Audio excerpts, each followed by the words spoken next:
మీకుండే ఎటువంటి గ్రహ బాధలైనా గృహ బాధలైనా శాశ్వత పరిష్కారం కోసం సంప్రదించండి Srinivasa Jyothishalaya. Hi viewers welcome to our channel. ప్రస్తుతం మనతో పాటు దామ బాలాజీ గారు సీనియర్ జర్నలిస్ట్ ఉన్నారు. వారితో ఒకసారి మాట్లాడదాం. సార్ నమస్కారం. నమస్తే సార్, ధర్మస్థల ఇష్యూ ఇంకా రైజ్ అవుతున్నట్టుగానే మనకు కనిపిస్తుంది. అటు బీజేపీ వాళ్ళు చలో ధర్మస్థల అంటూ ఒక పిలుపునిచ్చారు. దాదాపు 1,00,000 మందితో వాళ్ళు వెళ్ళి అక్కడ ధర్నా చేయబోతున్నట్టుగా తెలుస్తుంది. అంటే ఏవైతే తవ్వకాలు జరుగుతున్నాయో వీటిని ఆపే ప్రయత్నం అయితే వాళ్ళు చేస్తున్నట్టుగా తెలుస్తుంది. మరి ఎందుకు ఈ స్థాయిలో బీజేపీ యాక్టివేట్ అయింది ధర్మస్థల విషయంలో అంటే గత 1 వీక్ బ్యాక్ నుంచే ఇదంతా కూడా కనిపిస్తుంది. మరి ఎందుకు తవ్వకాలు ఆపేలా ప్రయత్నాలు చేస్తుంది? మరి బీజేపీ ఏం వ్యూహం పన్నుతుంది సార్ ఈ ధర్మస్థల విషయంలో? మీరేం చెప్తారు? బీజేపీ ఒక 1 వీక్ నుంచి యాక్టివేట్ అయిపోయింది. వివిధ జిల్లా కేంద్రాల్లో కూడా ధర్నాలు చేయడం, దీని మీద స్టేట్మెంట్లు ఎక్కువ ఇవ్వడం, బీజేపీ ఎమ్మెల్యేల రంగంలోకి దిగడం, అసెంబ్లీలో కూడా బీజేపీ అసెంబ్లీ నాయకుడు ప్రతిపక్ష నాయకుడు ఆర్ అశోక్ చాలా స్ట్రాంగ్ గా ఆయన మాట్లాడడం, అట్లాగే కేంద్ర మంత్రి ప్రహ్లాద్ జోషి కూడా దీంట్లో ఇన్వాల్వ్ కావడం, ఇలాగా మనకు బీజేపీ సడన్ గా ఒక 1 వీక్ నుంచి చాలా యాక్టివ్ అయ్యి ధర్మస్థల పరిరక్షణ సమితి కూడా ఫామ్ చేసి ధర్మస్థలాన్ని రక్షించడం కోసం వాళ్ళు నడుం బిగించినట్టుగా తెలుస్తుంది. అక్కడున్న ధర్మాధికారి వీరేంద్ర హెగ్డేకి అనుకూలంగా వాళ్ళు ఉద్యమాలు చేయడం అనేది మొదలైంది. దీనికి ప్రధాన కారణం వాళ్ళే చెప్తున్నారు. వాళ్ళు ఏం చెప్తున్నారు విందాము. నిన్న విశ్వనాథ్ అని యలహంక ఎమ్మెల్యే ఆయన ఆధ్వర్యంలో దాదాపు 400 కార్లు తీసుకొని యలహంక అంటే బెంగళూరు హైదరాబాద్ రూట్లో ముందు యలహంక వచ్చి తర్వాత బెంగళూరు వస్తుంది అనమాట. మనం వెళ్తున్నప్పుడు బెంగళూరుకి వెళ్తున్నప్పుడు. సో యలహంక మనకి ఆంధ్ర వాళ్ళకి కూడా యలహంక బాగా తెలుసు, ఎందుకంటే జగన్ ప్యాలెస్ అక్కడ ఉందని. సో ఇలాగా యలహంక ఎమ్మెల్యే విశ్వనాథ్ ఆధ్వర్యంలో 400 కార్లు తీసుకొని బెంగళూరు నుంచి బయలుదేరారు. అట్లాగే అక్కడున్న స్థానిక బీజేపీ నాయకులు వాళ్ళు కూడా అక్కడి నుంచి వచ్చారు. నిన్నైతే 1000 మంది ధర్మస్థలాన్ని ముట్టడించారు, ఊరేగి ప్రొసెషన్ చేశారు, స్లోగన్స్ ఇచ్చారు. ఇది అన్యాయము, ఇక్కడ హిందువుల మీద దాడి, సనాతన ధర్మం మీద దాడి, ఈ ధర్మస్థల దేవాలయాన్ని లేకపోతే టెంపుల్ని ప్రతిష్టను దెబ్బతీయడానికి ఇది కుట్ర అనేది వాళ్ళు స్లోగన్స్ ఇచ్చారు. దీన్ని ఆపేయాలి, సిట్టును ఆపేసి ముసుగు వ్యక్తి ఎవడైతే ఉన్నాడో అతని వివరాలు బయటపెట్టి అతను అరెస్ట్ చేసి జైలుకి పంపించాలనే డిమాండ్లతో వాళ్ళు చేశారు.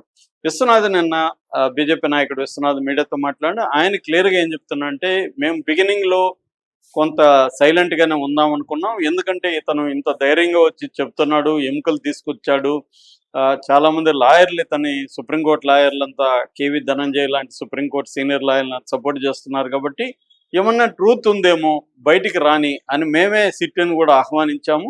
సిట్టు వేయడానికి కూడా మేమే వ్యతిరేకించలేదు, ఆహ్వానించాము, నిజాలు బయటికి రావాలని. ఈవెన్ వీరేంద్ర హెగ్డే కూడా సిట్టును ఆయన కూడా ఆహ్వానించాడు, బయటికి రావాలని ఆయన కూడా కోరుకున్నాడు.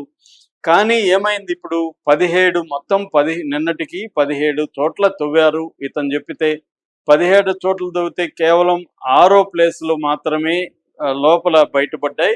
11 ఏ ప్లేస్, దాన్ని ఇప్పుడు 14 అంటున్నారు. అది అక్కడేమో బయట దొరికే తప్ప లోపల దొరకలేదు. అవి కూడా ఒక మేల్ స్కల్ అని చెప్తున్నారు. అక్కడ ఒక చీర కూడా చెట్టుకి వేలాడుతుంది, ఆ చీరతో అతను ఉరేసుకొని చనిపోయినట్టుగా చెప్తున్నారు. సో ఇప్పటి వరకు ఒక అమ్మాయి అస్థి పంజరం కూడా బయటికి రాలేదు. సో ఇది క్లియర్గా ఫేక్ అనేది అర్థమవుతుంది. సో ఇంకా దీన్ని సిట్టుని కంటిన్యూ చేయడం, ఇప్పటికే ₹1,00,00,000 పైన దీంట్లో స్పెండ్ చేశారు. అతనికి ఫుల్ సెక్యూరిటీ ఇచ్చి అతనికి రోజు బిర్యానీలు పెట్టి మేపుతున్నారు, కానీ కనీసం ఒక ఎలుకను కూడా వీళ్ళు పట్టలేకపోయారు. కాబట్టి దీన్ని ఆపేయండి, ఎందుకంటే మీడియా అంతా కూడా రోజు ఇదే పనిగా కథనాలు ఇస్తూ ధర్మస్థలని దెబ్బతీయడానికి ప్రతిష్టను దెబ్బతీయడానికి ట్రై చేస్తున్నారు అనేది ఆయన చెప్పాడు.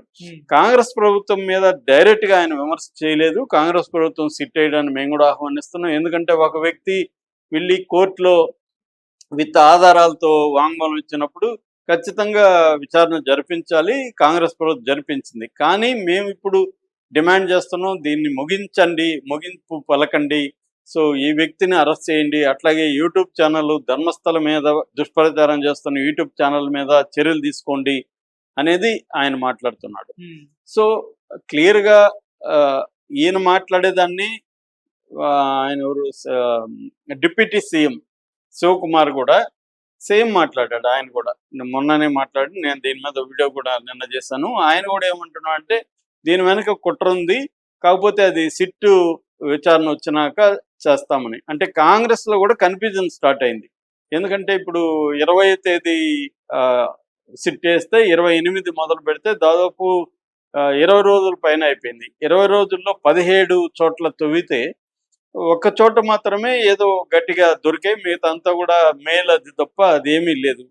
కాబట్టి ఆయన కూడా కన్ఫ్యూజ్గా టీవీ ఛానల్కి ఆయన కూడా ఇంటర్వ్యూ ఇవ్వడం మొదలు పెట్టాడు. ఆ ముసుగు స్కావెంజర్ కూడా ఆయన కూడా ఏమంటున్నారంటే, నేను కన్ఫ్యూజ్ అవుతున్నాను, అక్కడ మారిపోయింది, అడవి పెరిగిపోయింది, భూమి కోతకు గురైంది, ఇవన్నీ చెప్తున్నాడు.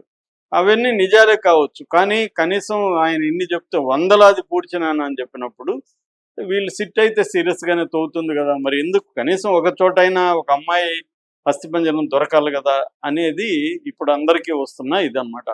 అందుకని బీజేపీ రంగంలో దిగింది, ఒక దేవస్థానం ఇదవుతుందని.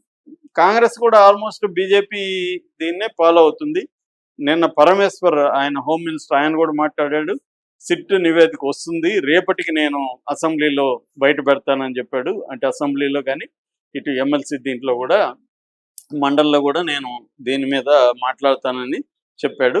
అంటే సిట్ నివేదిక రేపటికి వచ్చే అవకాశం ఉంది, రేపు సమావేశమై వాళ్ళు ఒక నిర్ణయం తీసుకునే అవకాశం కనబడుతుంది. ఈ లోపల కేంద్ర మంత్రి ప్రహ్లాద్ జోషి కూడా ఇంటీరియం రిపోర్టు ఇవ్వమని రాష్ట్ర ప్రభుత్వాన్ని ఆయన కూడా ఆదేశించాడు. ఆయన కూడా ఇక్కడ బీజేపీ స్టేట్ బీజేపీ ఏం మాట్లాడుతుందో అదే విషయాన్ని ఆయన కూడా మాట్లాడాడు. సో ఓవరాల్గా ఇదేంటంటే ఇప్పుడు అందరి ఫస్ట్లో ఏదో జరిగింది ఉందన్న ఫీలింగ్తోనే వచ్చారు. ఎందుకంటే ఈయన చాలా స్ట్రాంగ్గా నిలబడ్డాడు, స్కావెంజరు, లాయర్లు నిలబడ్డారు, కొన్ని ఎముకలు తెచ్చిచ్చాడు, మిస్సింగ్ కేసులు ఆల్రెడీ ఉన్నాయి, అన్నేచురల్ డెత్ రికార్డ్స్ మాయమయ్యని చెప్తున్నారు, 251 మంది ఆత్మహత్యలు చేసుకున్నారని రిపోర్ట్ వచ్చాయి. అట్లాగే సౌజన్య కావచ్చు, అనన్య భట్ కావచ్చు, వేదవల్లి కావచ్చు, పద్మలత కావచ్చు, ఇలాంటి అమ్మాయిల బంధువులు మా అమ్మాయిలు మిస్ అయ్యారని చెప్తున్నారు. కేరళ ఎంపీ మా కేరళ నుంచి చాలామంది మిస్ అయ్యారని అతను అమిత్ షాకి లేఖ రాశాడు. ఇంకొంతమంది మేము కూడా చూసామని, కొంతమంది బయటకు వచ్చి మేము కూడా చూసామని బయటకు వచ్చారు. కొత్త కేసులు, మిస్సింగ్ కేసులు కూడా బయటకు వచ్చాయి. ఇవన్నీ చూస్తే ఇక్కడ జరిగి ఉండొచ్చు అనేది అందరూ నమ్ముతున్నారు ఇప్పటికి కూడా. కానీ ఇప్పటికి ఒకటి కూడా బయటపడలేదు. 20 రోజులుగా తవ్వుతున్నప్పుడు 17 ప్లేసెస్లో తవ్వినప్పుడు కనీసం ఎక్కడో ఒక చోట 2 చోట్ల దొరికితే ఒక నమ్మకంతో ఇంకా తవ్వచ్చు, కానీ అదేమీ కనిపించట్లేదు. సో అందువల్ల ఇదేమన్నా ఫేకా, ఇదంతా అతను వచ్చి ఏదో చేస్తున్నాడా, అతను వెనక ఎవరన్నా ఉన్నారా అనేది ఇప్పుడు అందరినీ అందరి మనుషుల్లో కూడా ఈ ప్రశ్న తొలిచివేస్తుంది. బీజేపీ వాళ్ళు చెప్తున్నది ఏమంటే దీని వెనక లెఫ్ట్ ఫోర్సెస్ ఉన్నాయనేది ఒక మాట చెప్తున్నారు. ముఖ్యంగా ఎస్డిపిఐ అంటే social democratic party of India వాళ్ళు దీని వెనక ఉన్నారు అనేది. ఈ విశ్వనాథ్ ఏమో ఫారిన్ హ్యాండ్ కూడా దీంట్లో ఉందని చెప్తున్నాడు. విదేశీ హస్తం అనేది ఆయన ఇంటర్నేషనల్ హ్యాండ్ అన్నాడు, విదేశీ హస్తం అన్నాడు ఆయన.